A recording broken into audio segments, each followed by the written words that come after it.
excited to tell you this weekend we have the privilege of having Shari King with us here at Lifepoint. And we've had the chance all weekend. I'm going to let you clap a minute. I know it's like, do I clap now? You're going to clap in a minute. But all weekend, we've had the chance of hanging out with Shari and their oldest son, Jacob. They've got two boys, Jacob and Joseph. And Clayton is actually down in Florida preaching. He's got Joseph with him, and we've got Shari and Jacob. And let me just tell you guys, they're the real deal. They're an awesome couple, and I know that you're going to be blessed today. And so would you stand at your feet, give one massive Lifepoint welcome to our friend Shari King. Thank you. I don't know, but I just said it.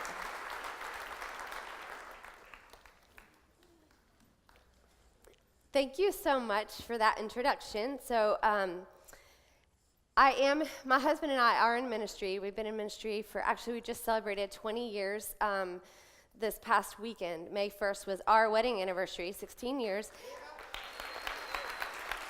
And so we decided what better way to celebrate than to have a 20-year celebration of being in ministry. So we did it all in one night, and it was crazy and fun. When we met, he tried to scare me off by telling me that if I wanted to marry him, I had to understand that he was in ministry, and that if I wasn't down with that and I wasn't okay with him traveling all over the world, then this just wasn't going to work out. And I looked at him and I said, well, by the way, I feel like God's called me to ministry too. So if you're not down with that, maybe this ain't going to work out. So we kind of like pushed each other a little bit just to see where we were going to, how it was going to end up being. And so our whole life, we've just continued to have that conversation of how are we a team in this? How are we working together in this? Is God using both of us? Are we both having a place in what we're doing, and are we satisfied instead of, it's hard sometimes when you're married for things to get unbalanced, and I just really appreciate that about my husband, that he cared about me enough to know that I had a calling just as much as he did, and he's poured into me. And so now today, just working as a team, our ministry has not only a missions program, we have a discipleship program for 8 students every year. We disciple them intensely. We also have summer camps that we do every summer. We do 6 weeks, and we have, I think, 4,600 students coming through this summer. And so we just have a great ministry, which I'm just proud to say the Lord is growing and growing, and we also have speakers that travel, so we're part of that. So I'm blessed and I'm thankful to be here. And the one thing that I think I've heard about your church since I've been here that I've been so impressed by was I was told how transparent you guys are as a church, and how you just have a desire to be real, and you have a desire for to not fake it, to be real people who are struggling to know God and to do this walk, but can't always do it right. And you know what? I love that. And it makes me feel at home to be here, because I'm not perfect, and there's nothing about life that is perfect. It's just that God is a perfect God, and sometimes we feel like when we fail him that we're not doing a good job. But you know what? He loves us even when we're not perfect, because he died for us when we weren't. So if he was willing to die for us before we even become perfect, when we die, he's okay with that, right? He can take it. So he knows that we are not perfect, and that's why I'm so in love with him, because he loved me when I didn't deserve it. So anyway, I love this song. We're talking about Mother's Day this morning, and that song was so funny. And I was going to open up with this certain illustration, but I just had to change to another one, because we have some friends who do ministry with us, and they have led worship for our camps and for our ministry for probably 19 of the 20 years that we've been around. And their names are Carl and Heather Carty. And so Carl and Heather had 3 boys, and Carl decided that he was going to go get surgery because they were done. And so he went into the doctor's office, and he laid on the table, and they're about to perform his procedure. And when they do, all of a sudden Carl gets nervous, and he kind of like doesn't know, he's starting to feel bad, and he's looking around the room, and he's like, I gotta get out of here. So he goes to the bathroom and he throws up, and I think he was just so nervous. I mean, understandably. So he comes back, and the doctor said, look, I don't really know if this is like a virus you have. I don't know if this is just nerves, but we can't operate on you if you are sick. So we're just going to have to put this off. So he goes home. They reschedule the appointment. Heather is still on birth control, but in between the time that Carl was going to get surgery and does get surgery, they end up getting pregnant with their 4th child. And so they called him, they named him, and let's see, I think his name is Ike or Abe. Anyway, they have 4 and I get them mixed up. But they named him, and they say that he is definitely the kid that God wanted them to have for sure because, he came in that crazy period of time. So they serve with us, and they minister all week during camp, and so they'll lead praise and worship from Monday to Friday. Well, they had a weekend event during the summer, so they went off to do the weekend event, and they were in the big Shamu van. It's like one of those commercial vans with seats in the big movie and all this kind of stuff. And Heather's driving because she's, I guess, just the better driver, faster driver, maybe, probably, because they were trying to get back, and it was a time crunch. So Heather's driving, Carl's on the phone, probably making some kind of ministry call like my husband does often. And so Carl's on the phone. In the middle of the drive, Heather hears her son say, Mom, I don't feel good. So he literally is telling her, I'm going to throw up. We don't have time for this. So she sends a bag back, a grocery bag, for him to throw up in. So he throws up in the bag, and then what do the 4 boys do? Oh, sure, let's pass it up to Mom. And so Mom, while driving, is like, oh, thanks for that. And so she gets it, and somehow while driving, twists up the bag, turns it upside down, ties it again, and is holding it. Yes. She holds it in her hand while she's driving. Carl, what is he? Still on the phone, right? Because obviously the conversation was very important. So as she is driving with the throw-up bag, her other son says, Mom, I have to pee. And she's like, yeah, well, there's a bottle because we cannot stop. So they pass the bottle back to the other son. Another son, bottle. Yes, 2 pee bottles get passed up to Heather while she's holding a throw-up bag and driving. What is Carl doing? Oh, still on the phone, of course.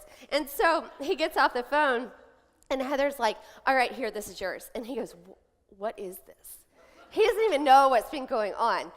So he's holding the throw-up bag, and he's just like, what do I do with this? And she said, I don't know, figure it out. And he said, well, we need to stop and throw it away. She said, we don't have time for that.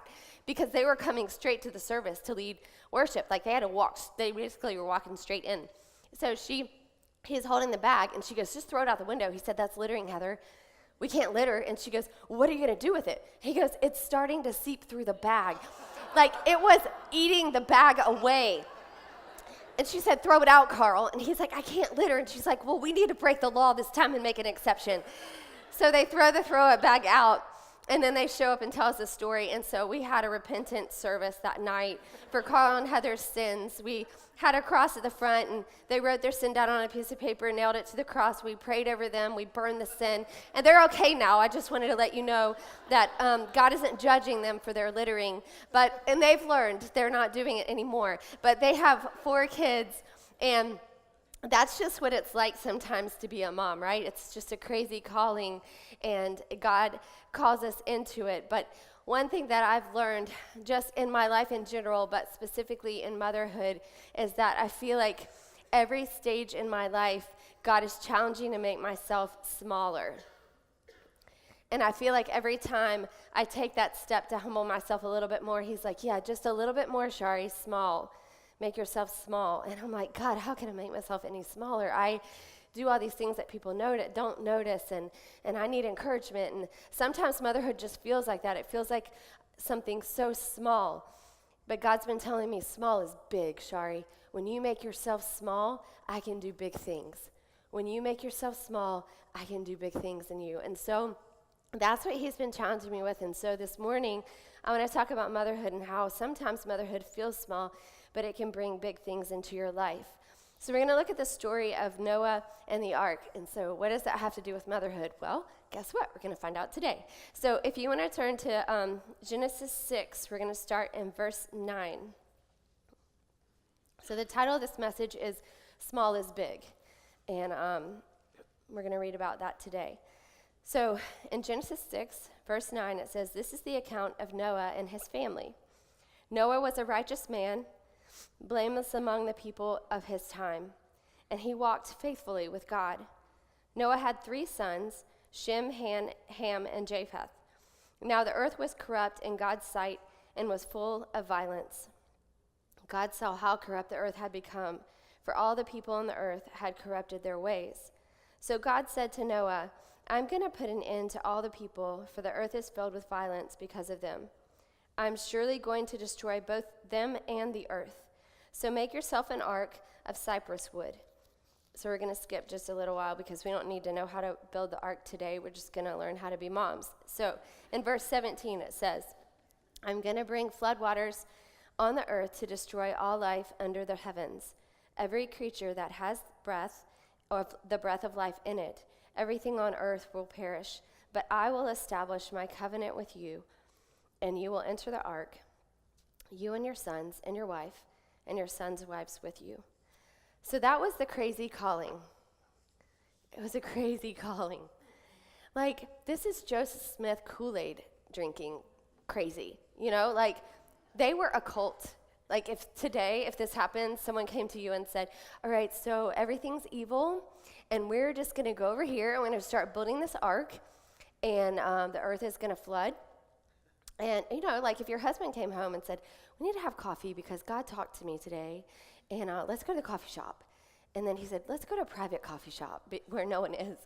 And so you sat down, and he said, God came to me, and we are the only holy people here on this earth. The only ones. Everyone else, they're wasted. But God has chosen us. I mean, I'm telling you, God has chosen us. And so he's going to destroy everyone else but us. But in order for him to do this, we have to start building this like giant boat. And are you in?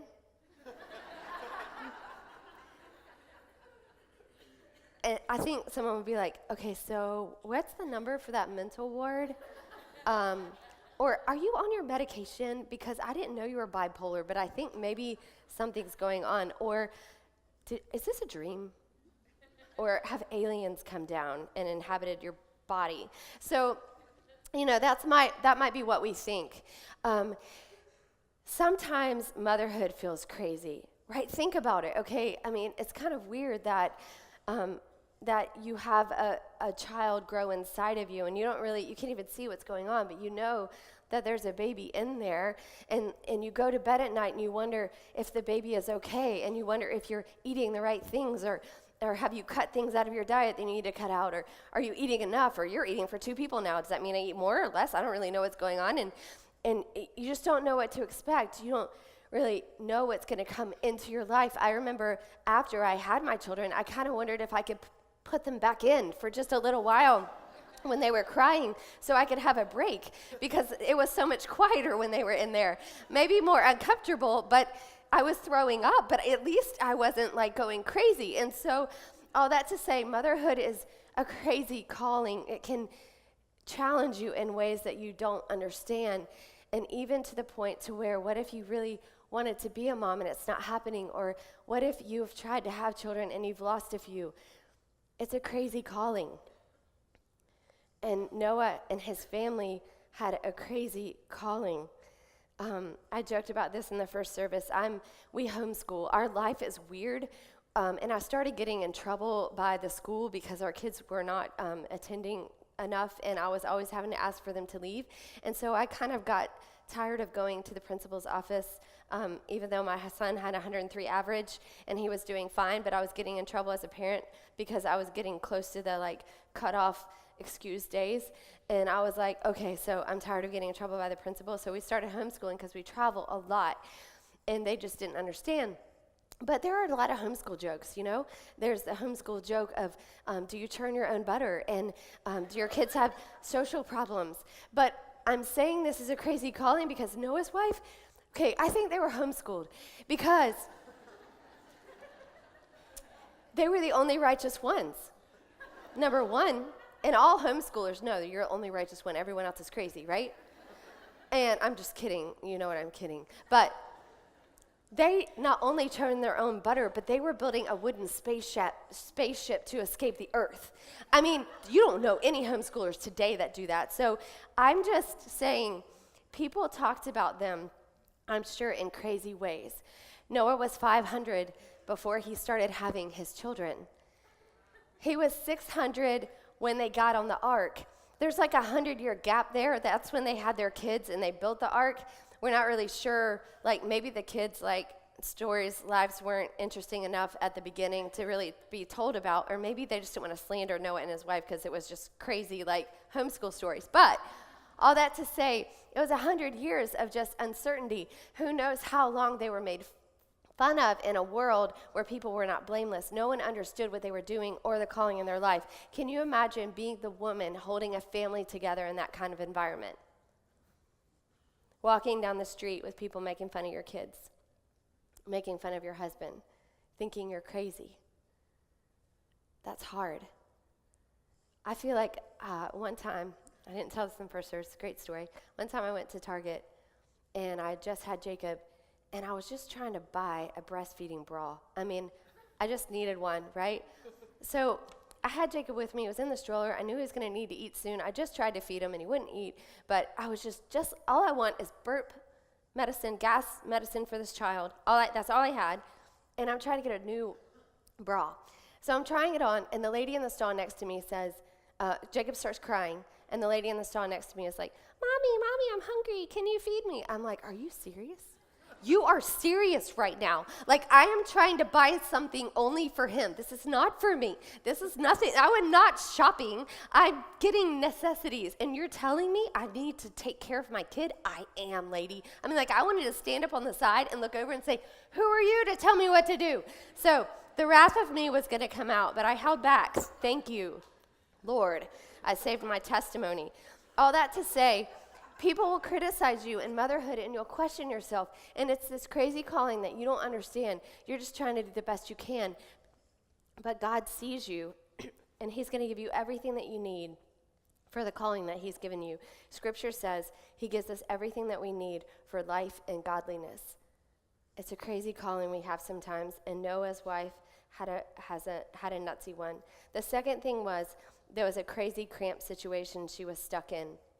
In Genesis 6:19 through 22, we're going to read that next. You are to bring into the ark 2 of all living creatures, male and female, to keep them alive with you. Keep them alive. I mean, that's key, right? You don't want to put the animals on there and them all die. That would stink. 2 of every kind of bird, every kind of animal, and every kind of creature that moves along the ground will come to you and be kept alive. You are to take every kind of food that is to be eaten and stored away as food for you and for them. Noah did everything just as God commanded him. Now that's even crazier, but think about being on an ark with 8 people and 4,000-ish animals.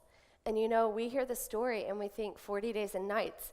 That's only how long it rained and stormed.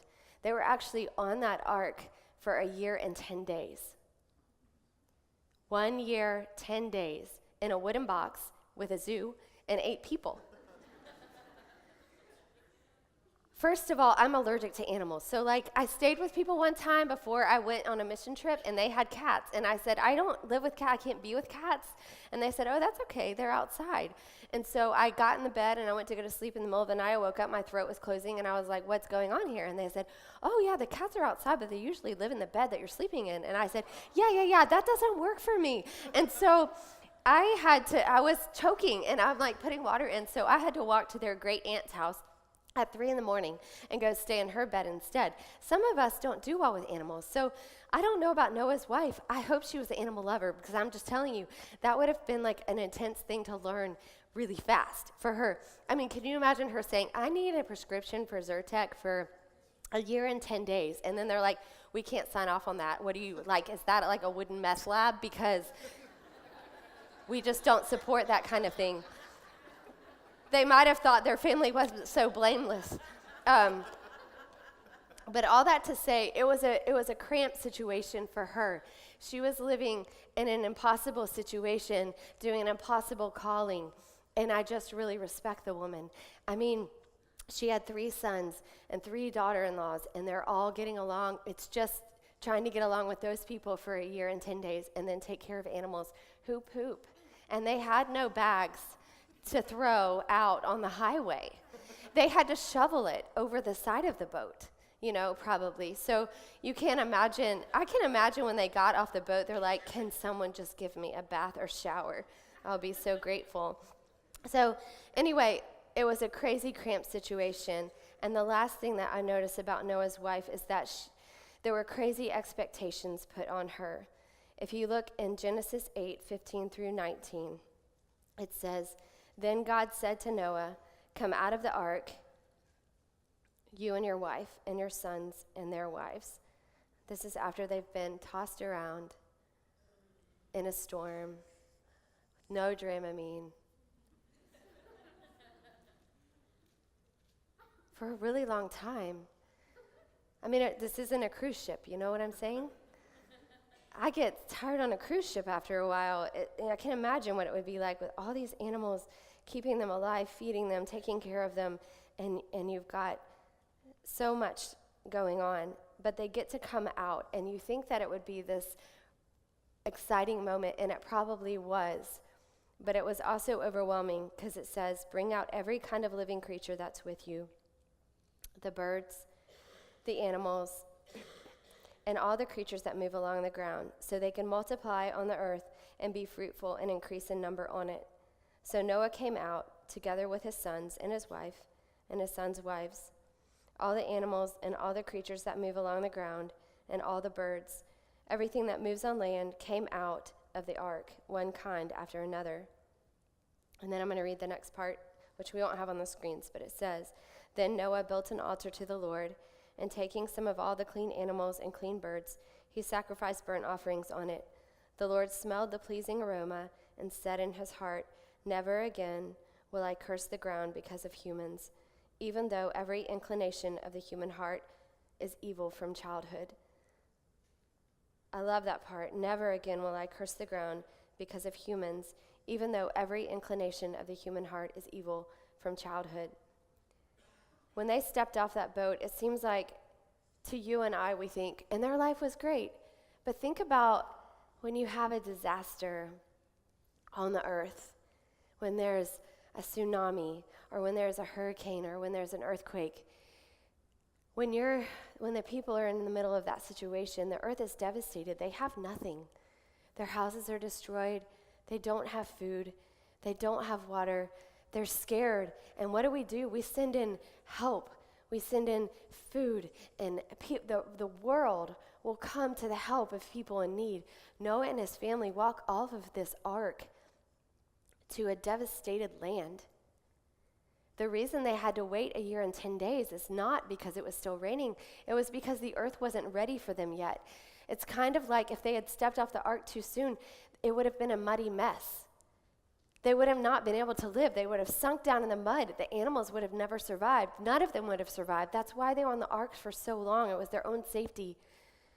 And then the Lord says, "Come out to this land that is barren." And they don't have a Lowe's, and they don't have CVS or Walmart, and they can't hire someone to build them a house. They're learning how to survive without a community to depend on. They can't go buy clothes.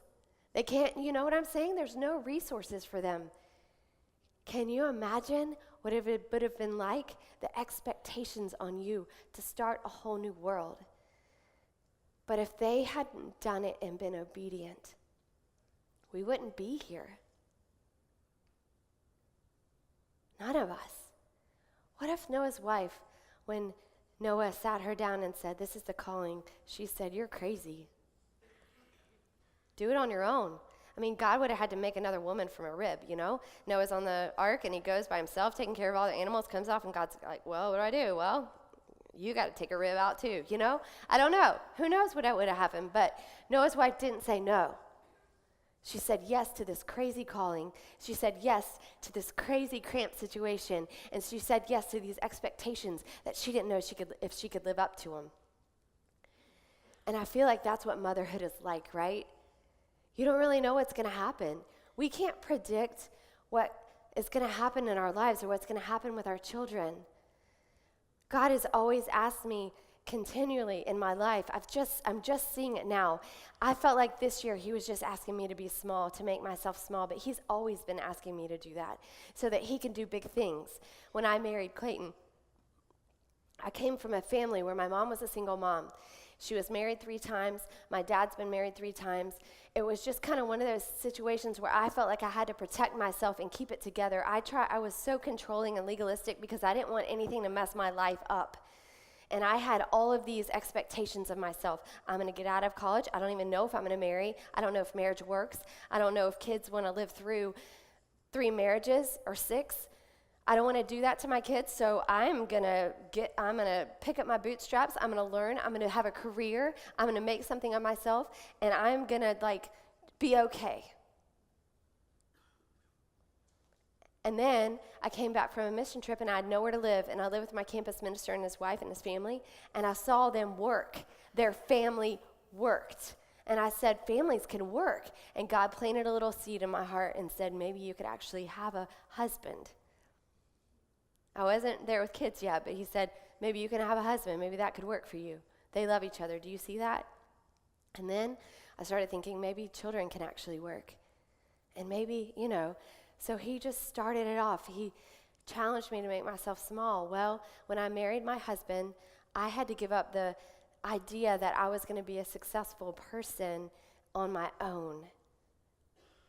I thought, I'm going to go to China, I'm going to be a missionary, and I'm going to have my own calling, and I'm not going to, God's going to lead me wherever, and I am going to minister for him. But then when I married Clayton, I had to put myself into his life, which wasn't easy. It meant that I didn't have a job. When we got married, we traveled, and he spoke. It was all about his events, not me at all. And God said, do this, because if you don't do this, you won't have a marriage. And your marriage is more important right now. So we worked on our marriage for a long time. I didn't feel important. When we went to events, people said, Clayton's awesome. I love that story he told about this. I love him. I love your husband. I love your husband. And I was like, oh. And then Clayton said, I need encouragement. I said, why? Everybody else is encouraging you. All I ever do is talk about you. So why do you need encouragement from me? Maybe I need it from you. Thanks for coming here and no one really talking to you about yourself at all. So that's kind of how my life felt at first. And then I had kids, and it was one more step where God said, make yourself small. Make yourself small, Shari. And so I became a stay-at-home mom who traveled with my husband. And people say, what do you do? Well, I travel with Clayton, and I have this kid. And I didn't know how to be a mom. All I knew was this is how I knew motherhood.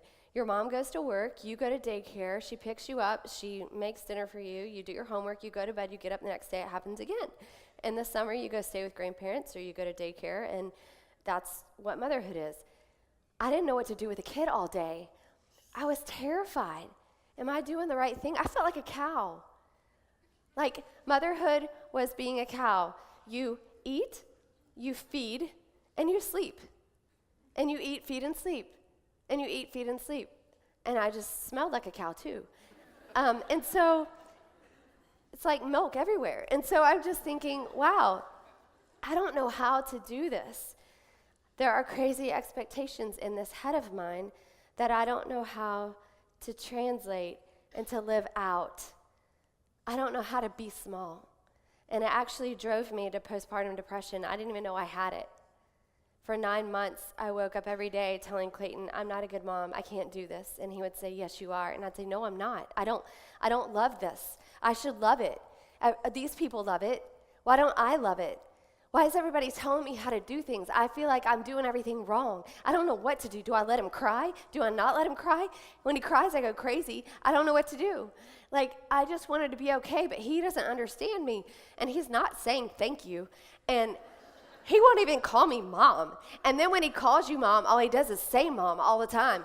And then you're like, gosh, can someone just not say mom for 5 minutes? So motherhood is crazy. It's a crazy calling. You sometimes feel cramped, like you don't have your own space and you don't know who you are. And there's expectations that you feel like you can't live up to. But you know what? I know this. I know that Jesus was God. And God said, they had a plan, right? He said, if you go as a baby and you go to these people and you make yourself small, he did big things when he became small. right? He came as a baby. I don't like making myself small. It goes against everything in me because I want someone to be proud of me, and I want to feel noticed, and I want someone to say, good job, Shari. I'm insecure. Like, I don't have a great foundation of people, of my family who says to me, good job, Shari, you're amazing. I don't have that. I crave it. I've had to learn how to have God be my daddy. I've had to learn that. But you know what? Being small is big. When God calls you to small, he can do big things in your life. And look, I never thought that I would be here. Statistically, I should have dropped out of school. Statistically, I should have slept around before marriage over and over again. Statistically, I should never have stayed home with my kids or even had kids. Maybe I should have abused them because I was abused, right? That's what they tell you. When you're abused, you abuse your kids. Statistically, I should have done that. Statistically, I should have not graduated well from college. Statistically, my marriage should not have worked by now. Statistically, I should not be in ministry. What kind of person with my background, with a torn up family life, goes into ministry? When I was growing up, the only people in ministry were daughters or sons of ministers. Who am I to do this? I'm just a little girl coming from a family that was broken and just said, God, I don't know what you're going to do with me, but I love you more than anything else, so can you use me? Can you use me in this world? And look, he's using me, and I have no idea how I'm here. It doesn't make sense. Clayton he was an orphan child. He was had out of wedlock. He was adopted by a godly family, but his mother didn't want him. People have called him illegitimate. People have said he didn't deserve to be in ministry. And he put the two of us together. How does that work? Do you know how it works? I love this. I love this. I love this. John 3:30. You have this hanging in your church. He must increase and I must decrease. He must increase, I must decrease. And you know what? Even Jesus did it. He decreased himself so that the Father could be glorified and so that we could receive holiness.